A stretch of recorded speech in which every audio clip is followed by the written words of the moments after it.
Hey, me again. Thanks for tuning in. Appreciate it. We're going to give you high value targets on laboratory diagnosis of red cell disorder. So, RBC counts, what people term CBC with a differential. What does that mean and how do we interpret it? People spend their careers studying red cells. And so, next 12 slides, we're going to hit the really high value targets. So, very basic principles of interpreting a hemogram. So, what is a complete blood count? So, the red cell parameters that we talk about are RBCs. That's a red cell count. That's how many red cells are there in a femtoliter or microliter or some unit of blood. Um, Hemoglobin and hematocrit. So hemoglobin actually is how much hemoglobin is present. That's a concentration. Hematocrit is determined by spinning red cells and figuring out how much plasma is there relative and how many red cells is there relative to the total volume of the blood that's there. It can also be calculated if you know the red cell count and the MCV. MCV stands for mean corpuscular volume.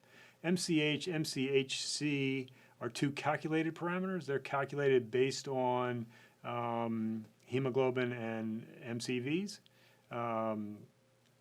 So to me, they're less important. If you understand the red cell count, hemoglobin, hematocrit, MCV is really important. RDW is red cell distribution width. And so really that's an indication of what is the distribution of the size of the red cells. And that's important because newly synthesized red cells, reticulocytes, are bigger than normal circulating red cells. And so if your RDW is high, that might suggest that you have newly synthesized cells coming in, and maybe you have an active bleeding process and you're trying to replace that by increasing your new red cells. So important parameters are the count, hemoglobin, hematocrit, and MCV, along with distribution width. What's the distribution of the size of the cells? A leukocyte count, so at a minimum you're going to get a leukocyte count. You're going to get number of white cells. If you get a CBC with differential, which is not needed in every case, you're also going to get how many neutrophils. You're going to figure out what are the different types of the white cells. And so those are obviously very important in cancers and a variety of other conditions and I'm not going to touch on that in this brief introduction. You can also get a platelet count, so number of platelets. That's important to see if you have thrombocytopenia or something like that. You can also get an MPV, the mean platelet volume. I don't honestly understand how you interpret an MPV, but again, there are people that spend their careers doing this. We're just giving you sort of the basic, high level take home actionable information.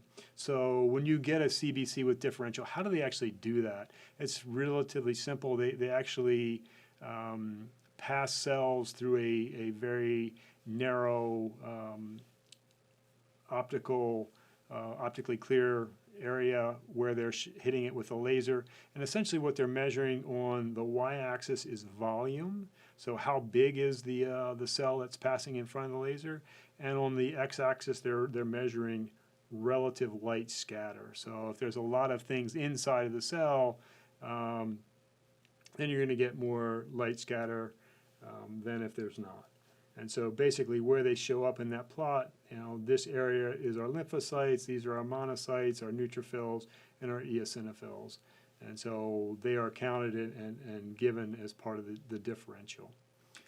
Thinking about hemoglobin inside of the red cell, so what's inside of the red cell? Normal hemoglobin is a tetramer, 2 alpha chains and 2 beta chains. So alpha 2, beta 2 is normal hemoglobin A. We also have some other normal hemoglobins in adults. Hemoglobin A2 is alpha 2, delta 2, and hemoglobin A2 is typically around 2.5%. Somewhere in that range for a normal human adult. Some adults have small amounts of hemoglobin F, maybe 1%, so a small amount unless they have some hereditary persistence of fetal hemoglobin. And hemoglobin F is alpha 2, gamma 2. And so it's important to remember we have 4 alpha genes, and so thalassemia is when you have decreased production of the gene. And so in the case of the alpha genes, you have 4 alpha genes. If you thal out one of those genes, you have an alpha thalassemia, but you don't really get disease because you have 3 other genes that are completely functional. And you really don't get into trouble until you've thaled out 3 of the alpha genes. And there's some other complexities there, but we're not going to really get into those details. You only have 2 beta genes, and so if you thal out one, you thal out potentially 50% of your beta genes. And so thalassemia is a decreased production of one of the genes. We diagnose thalassemias oftentimes by measuring hemoglobin A2. And as we said, A2 is alpha 2 delta 2. Normal hemoglobin A is alpha 2 beta 2. If we have a beta thalassemia, the delta chains get upregulated and we get an increase of alpha 2. So a normal alpha 2 is maybe up to about 3.5%. In thalassemias, in a beta thalassemia, your alpha 2 will be above 3.5%, and you typically get microcytosis. So beta thalassemia would be small red cells. If you do an HPLC and you look to see how much hemoglobin A2 is there, it will be elevated. So it does have functionality. It binds oxygen with a little bit higher affinity, and we diagnose beta thal by picking up an increase of hemoglobin A2. Hemoglobin F, we sometimes also, so in the cases of a beta thalassemia, again, microcytosis is going to be the reason that you look for it. You rule out iron deficiency. The second most common is going to be a beta thalassemia. So you do an A2 and F quantitation, and your A2 is high. Sometimes your F is high as well. It's alpha 2 gamma 2, and you get an upregulation of the gene for hemoglobin F. So typically it's about 1%, and in beta thalassemia you would see an increase. You can also see increases of hemoglobin F in hereditary persistence of fetal hemoglobin, so it's not 100% diagnostic for a beta thalassemia. So the most common causes of hemoglobinopathies would be sickle cell, hemoglobin C, and hemoglobin E. So sickle cell is the one that we associate with the disease mostly, and so it is a mutant beta chain. And so, as we said, we have 2 beta chains, and if we thal out one, or if we have a sickled one of the beta genes, you have a heterozygosity, and you have sickle cell trait. Sickle cell trait is clinically silent, so those patients do fine. It's not until you have beta S that you have sickle cell disease.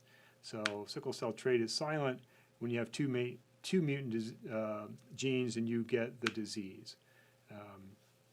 You can also have a double heterozygosity where you have a sickle trait combined with a C trait, and then you have SC disease. That is a sickling disease. It's a little bit less a little bit better prognostic than SS disease, but it does cause sickling crisis as well. So sickle cell disease, you've replaced the valine with, you replace the glutamic acid with a valine. Glutamic acid is charged, so that has a big effect on the structure of the hemoglobin molecule, and it causes it, dramatically changes the lifespan. So normal red cell sticks around for about 120 days. Sickle cell disease lifespan is about 15 days. Hydroxyurea is used to upregulate the synthesis of hemoglobin F, and so hemoglobin F helps moderate the sickling crisis. So 1 in 400 African Americans have the disease, and it causes red cells to sickle so that they are chewed up faster. We diagnose it with a sickle test. Basically, it's looking for, you stress the cells and you see if they sickle. It can also be done by HPLC. So thinking about interpreting CBCs, this is a reasonably succinct chart. If you have anemia. And if you have anemia, by definition, you have a decrease of your red cell count, a decrease of hemoglobin, and a decrease of hematocrit. And so that defines anemia.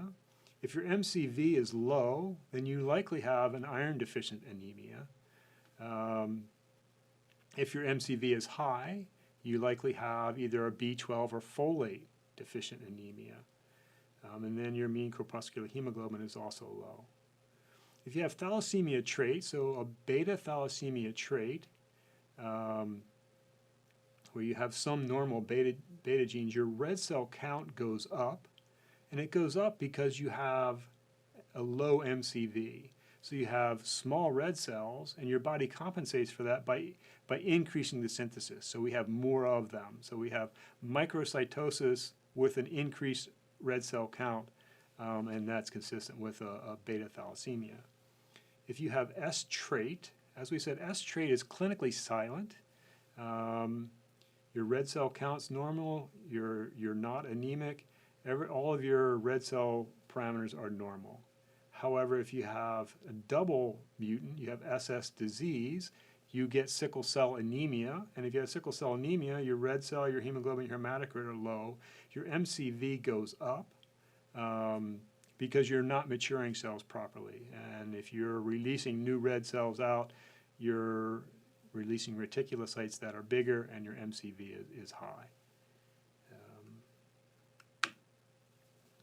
If you have a condition called autoimmune hemolytic anemia, it can be triggered by drugs that coat red cells, or you can have autoimmune processes that are drug independent. But basically you have intravascular hemolysis. So you have antibodies developed against the red cells. They cause the red cells to lyse. When the red cells lyse, you increase your bilirubin, and that would be the unconjugated form of bilirubin that's bound to albumin. So you sort of saturate the transport into the liver. When it gets to the liver can conjugate it, and you can excrete it. So the resulting action of the antibody on red cells is red cell lysis, increasing unconjugated bilirubin, and we're going to talk about some of the other lab parameters here in a second that really are sort of give you a very clear picture of autoimmune hemolytic anemia. So my last summary slide is fairly dense, but again, if you understand this slide, you understand a lot about the basics of interpreting a CBC.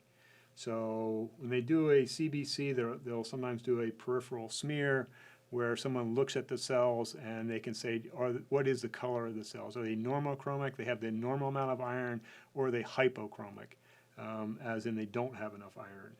And so we look at a CBC, and one of the first things that I look at is what is the MCV? So, if you see the CBC and they're anemic, the next thing I want to know is what is their MCV, because that sort of points me in two very different directions. If they have an elevated MCV and they're anemic, we're going to call that a macrocytic anemia. And so by definition, anemia, your hematocrit, your hemoglobin, is low and your red cell count is low. That defines anemia. And in this case, your reticulocyte count is low. Your reticulocyte count is normal and your iron is normal.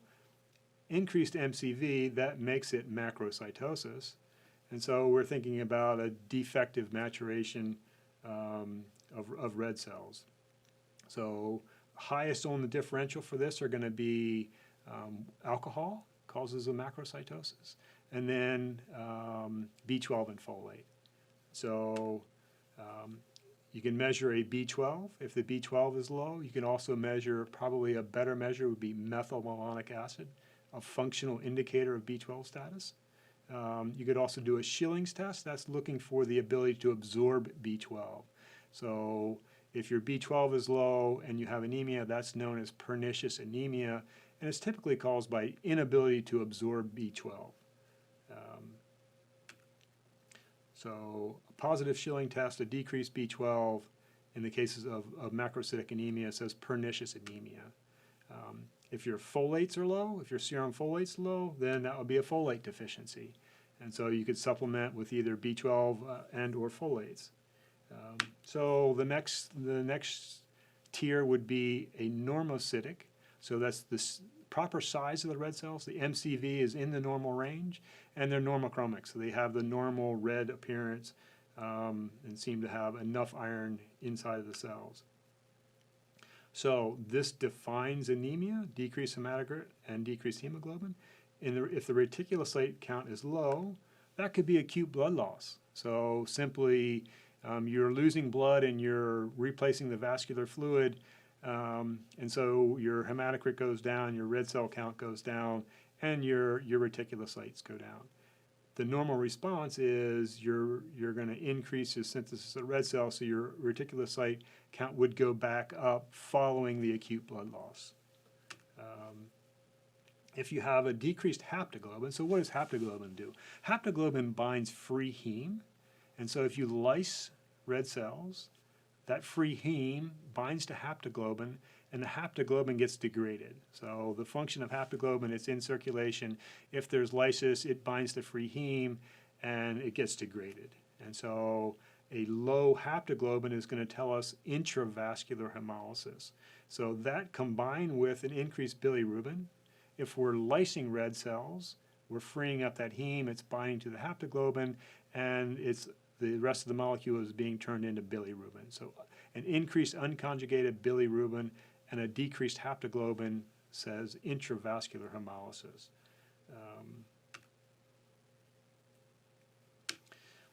If you do a Coombs test, so that's looking for autoantibodies, a positive Coombs test would say that you have an autoimmune hemolytic anemia.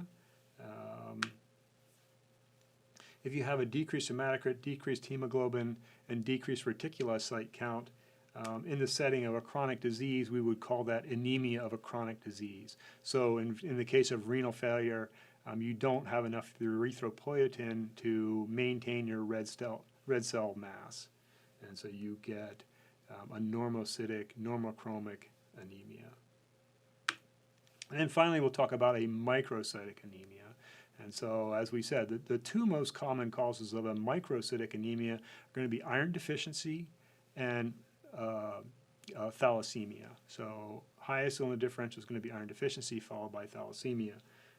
So it makes sense. We're going to look at our hemoglobin and hematocrit. So by definition, hemoglobin and hematocrit are low, MCV is low. That defines it as microcytic anemia. The next thing we want to know is what is their iron status? If they're iron deficient, their iron is going to be low, their transferrin is going to be high, and their percent saturation is going to be low. So those would be sort of our diagnostic test. Our ferritin is also an indicator of our iron status, and so that's also typically going to be low. So if those are all true, then we have an iron deficient anemia. So again, a useful summary, a lot of information on this slide, but it's dense and it's useful, and you will see this kind of stuff again. So thanks for tuning in.